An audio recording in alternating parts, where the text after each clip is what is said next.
What is up, my Squirtleites? It is I, your king. Before I start today's video, I just want to make quick mention of the fact that, yes, I did talk about going over this subject on the decree via my Twitter a few days ago, but this was not the more pressing subject that I wanted to go over. That video that I was talking about at length is actually going to be coming out later this week. And the simple reason for that is the fact that the topic of this video that you're watching right now has more immediacy to it. It's more of a current topic. It's probably going to be irrelevant by the end of the week, so it actually makes more sense to put this video out first, while the next episode of The Decree is going to be a subject that is far more timeless, and I could probably put out at any time, but it's obviously something I want to discuss soon. So, that will come later this week. I don't like to release episodes of The Decree back-to-back anyway, so that's why you're not going to get it tomorrow, even though I am making that video like right after this one.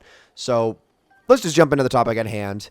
In this episode, I do decree that the Nintendo Switch Lite is an awesome idea. I think to the majority of you watching, that is a pretty obvious statement to make. That's a very fair and easy assessment. And honestly, if you just saw the title, you're probably going to think that's pretty clickbaity. And yeah, it kind of is. I just couldn't come up with anything better, honestly, or anything more articulate that would fit within the YouTube title. But there's a few things I want to touch upon here. And part of that has to do with the vocal, I would assume, a minority of gamers that are very angry about the existence of the Switch Lite. And we'll get to them later. I'll take them to task at the end of the video. But we're going to start by talking about the positives of the Switch Lite and why I like the idea so much, even though me personally, I will not be getting a Switch Lite because it holds no value for me as someone who, one, already owns a Switch, but two, the Switch Lite actually does, in a way, make what I consider the disadvantages of the Switch worse, at least on a personal level. And again, I'll get into all of that, but let's start by talking about the differences between the Switch Lite and the Switch itself. They're pretty basic. If you haven't heard them already, the Switch Lite is going to be cheaper. It is going to be $100 cheaper, starting at an MSRP of $200. It is going to be coming out in September. It's still cartridge-based. I believe it has the exact same processor, the exact same internal memory at 32 gigabytes, can hold micro SD cards, and I think at the exact same size that the Switch allows.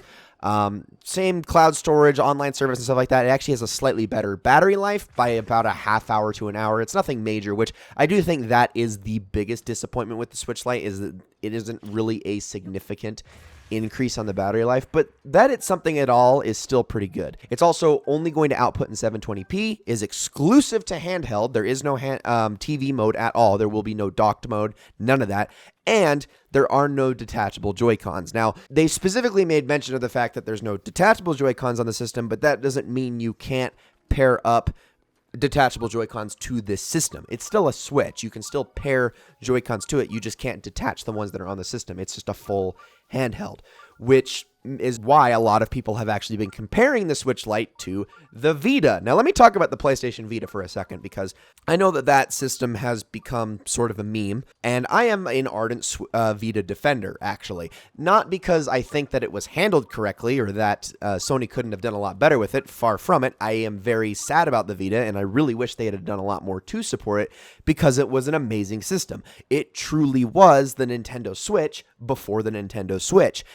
Almost in terms of quality. The real thing that held it back, well, two things, was obviously the integration with the television. You kind of either needed to have PlayStation TV, or you could use the remote play feature on the PS4, but that really kind of didn't work all that well. So yeah, you were kind of screwed on the TV aspect, but as far as just being a pure handheld, it was amazing, but let's be honest, it really lacked a very strong library. It didn't have a whole lot of games to make it a good system overall. If it would have had that stronger library, it would have been an amazing system. It was technologically superior to its competitor, the 3DS, in every single way. Amazing system. It just never realized its full potential because, again, its library was extremely lacking. Most of the best games on it were just Vita ports of games that you could already get on PC or on other consoles. So, going into the Switch Lite now, we basically have the full realization of what the Vita was supposed to be, which is perfect. The Switch is another step beyond that, like the actual Switch, considering the fact that it is also dockable, considering the fact that, you know, being dockable, it can take advantage of more games, I would say, than the Switch Lite. And the reason that I say that is because, let's be honest, there are definitely games out there that just do not work in a handheld setting. And I'm talking more so about the games that are much more reactionary, the games that you kind of need, you know, better frame rates, better technology, better resolution, all of those things to actually, do better at the game. We're talking about like, action shooters or very, Twitch-based games that are kind of too difficult to play on a handheld with a tiny screen.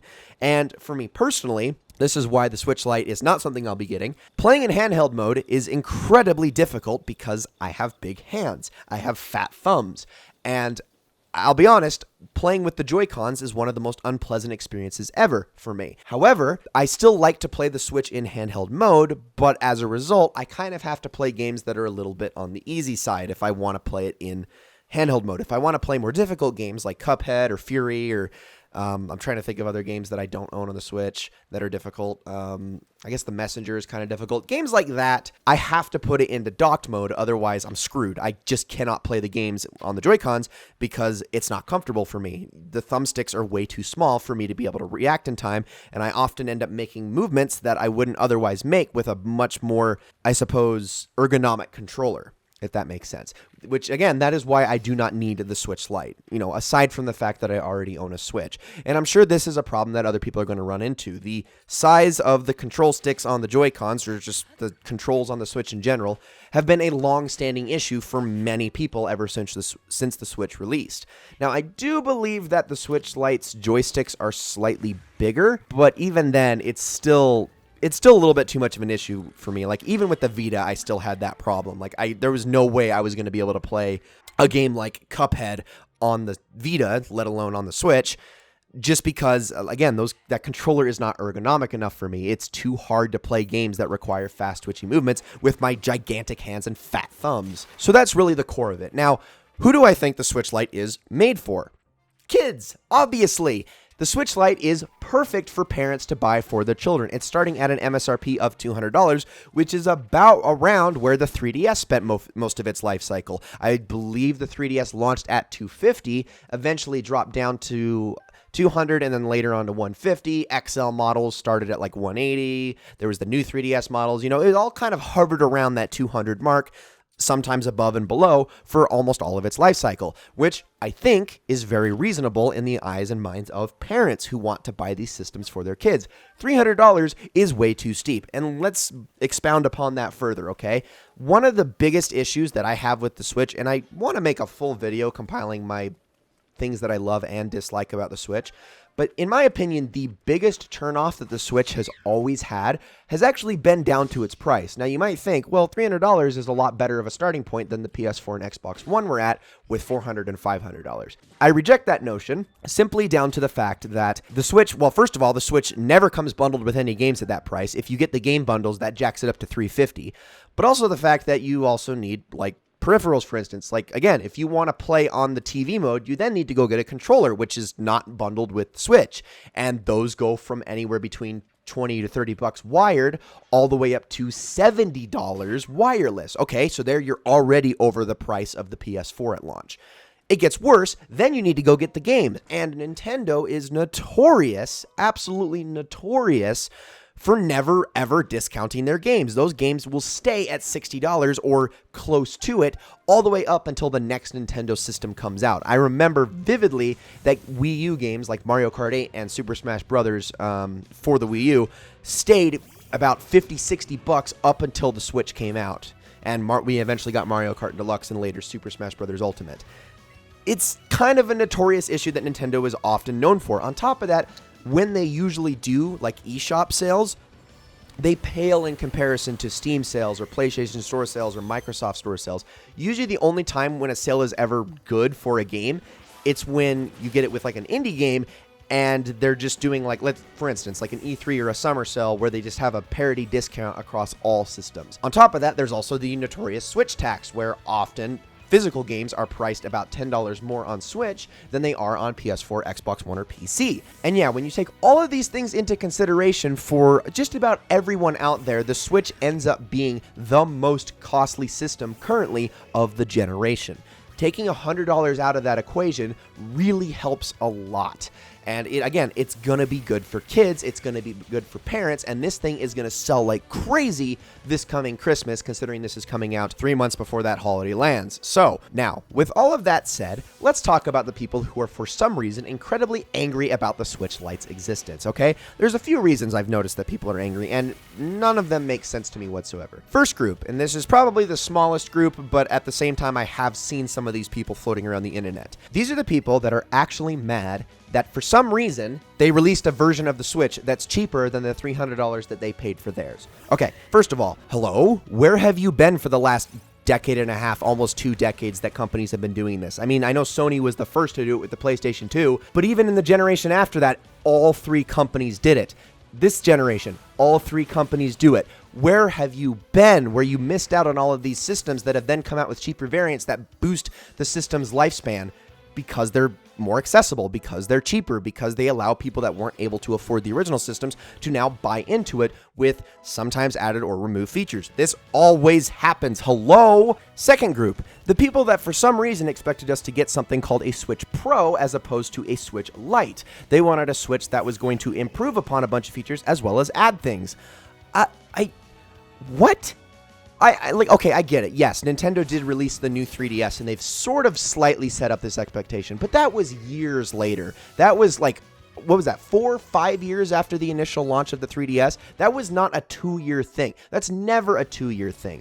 Usually, almost always, in fact, the first variation of a console that comes out is the smaller, more compact, more accessible edition. That's always what comes next, when the company finds a way to manufacture the system for cheaper and make it more appealing to the average consumer. So, don't know where you got that idea from. On top of that, how can you be mad at expectations that you yourself have set? Well, what am I even talking about? We're talking to gamers here. This is what they get mad about all the time. They, for some reason, trick themselves into thinking that something's going to happen, and when it doesn't happen, even though there was no indication it was going to happen in the first place, they get angry about it. Okay? That's what you're doing right now. Stop that. You have no reason to think that we were going to be getting a Switch Pro, especially this early in its life cycle. It might still happen, a couple years down the road, but even then, that's still a completely baseless assumption right now. Until we start actually hearing rumors about this idea, or until Nintendo starts actually hinting about it, just get that out of your minds. That's not even a realistic thing to think about at the moment until, again, we start to hear some things about it, okay?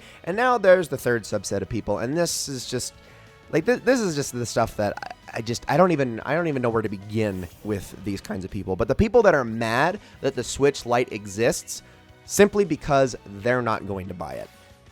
Now, to be completely fair to these people, I think this mentality is rooted in the minds of those who were holding out for a properly discounted Switch with all of the same features, and seeing this with the features that they actually wanted to remain intact gone, are kind of offended by the fact that the Switch hasn't gone down in price. Now, if I'm going to be completely honest with you, with how well the Switch has been selling, I think expecting a Switch discount this soon is a little bit silly. Usually you don't see systems discounted within the first 2 years unless they're not actually doing all that well, or again, unless they release this more compact and easier to access edition. I don't actually think the PlayStation 4 released its slim version until 3 or 4 years after, and the Xbox One S came out a little sooner, but again, that system was not doing very well. The Switch is selling like crazy. It's like one of the most successful systems that Nintendo's ever had, or at least it's on track to be. Thinking that it's going to drop in price, the normal edition, this soon, like, I don't want to be mean, but I think that's a little bit crazy to think about. It's probably not going to be for at least another year before we see that thing drop to like $250, if even that. Which again, further lends credence to the fact that the Switch Lite is a good idea, because while Nintendo can't quite manufacture the Switch for cheaper without, losing profits in doing so, making the Switch Lite is at least a very solid compromise so that people can still buy into it this early, while Nintendo still doesn't have to discount their product, because discounting your product has so many implications. Like, it's not just that it's going to, quote unquote, sell better for people, but it's also a bad look to a lot of the people that companies like this care about, specifically shareholders. If you have to discount a product, that's like needs to be like a universally accepted thing, not just across your company, but across all of your shareholders. You need to like basically get with them and be like, hey, I think it's time that we finally discount this now so that we can see a surge in profits. If you're still selling this well and as regularly as the Switch is, doing doing something like that is actually going to discourage investors, is going to actually make you look bad. You really want to be able to justify that, that price discount, and they're going to have to do that by seeing a lull in sales. However, to the people who are, not just completely discouraged by the fact that the Switch is discounted and are just mad that the Switch Lite exists in general, like, I want to know how you get out of bed every morning. Like, how have you not popped every blood vessel in your body with that seething anger over something that you don't even intend to have? Because there's a lot of products out there that you're not going to own, sweetie, and you know full well that you're not going to own them all. Why are you so mad about that fact? Like, legitimately, I want to know. I want to know where that mentality comes from, that you see something being sold and I'm not going to buy that, aggressively, fights against it. And I saw that a lot with, a lot of the mini systems, like the PlayStation Mini, the Super Nintendo Mini, the NES Mini, all of those. And I think this rooting for something that I don't have any investment in to fail mentality it's just kind of dumb. It really is. Now, when there's actually a valid reason to want something to fail, like, I don't know, it's horrible, it's terrible, it's actually ruining people's lives, it's actually making our planet worse in some way, okay, that's different. But when it's just a basic product, just something that, something that someone else enjoys that you do not personally enjoy, and you're going to root for it to fail, that just makes you a petulant child. Like, come on, don't do that. Seriously, there's been so much of that over the past couple of days since the Switch Lite was unveiled, and it's just ridiculous. Let's not do that, please. Like, can I ask that much? Is that so hard?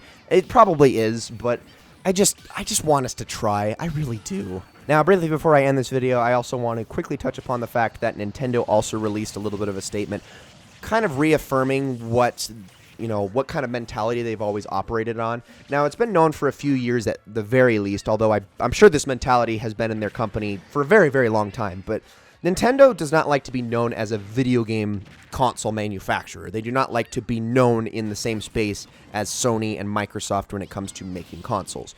They like to, broadcast themselves as a toy manufacturer, which video games are to an extent toys. And yes, they operate within the video game space, but they like to, give customers that idea that they are toy manufacturers. They more so fall in line with those sorts of companies. And this was sort of illustrated to us as a defense of the existence of the Switch Lite, that they are trying to market this to kids more so, which I think in that regard is valid, but I actually don't like that Nintendo tries to do this, and I don't want us to be fooled by that. Like, I've been defending Nintendo this entire video, but I really don't like the fact that we're going to in any way give Nintendo a free pass because, they're not a console manufacturer, they're a toy company. Like, no, they're still a company, they're still a corporation, they're still a corporation that manufactures video game consoles and games, like Sony does, like Microsoft does. We still need to hold them to that same standard. Fine, yes, we can look at them with an eye of they are trying to market towards the general audience more. They are less worried about improving and furthering the image of the game industry and are more concerned with their own image, which is fine. In fact, it's kind of admirable. It's kind of something that I wish a lot of other companies would do. It's something that I wish they would actually, care about their PR, their consumers, and things like that. And I'm glad that Nintendo does that so much more than these other companies. But I don't want us to forget that Nintendo is still a video game company, and I don't want that message of, we're a toy manufacturer to ever take flight. I never want that to happen, because the second that we do that, we are going to start holding them less and less accountable for the actions that they make when they are still within the same industry, the same space as a lot of these other companies that we do often fairly, and, well, I was going to say harshly, but no, I don't think we've ever harshly taken them to task in the same way that we should with Nintendo. They are still multi-million/billion-dollar corporations, okay? Let's all remember that while we're here.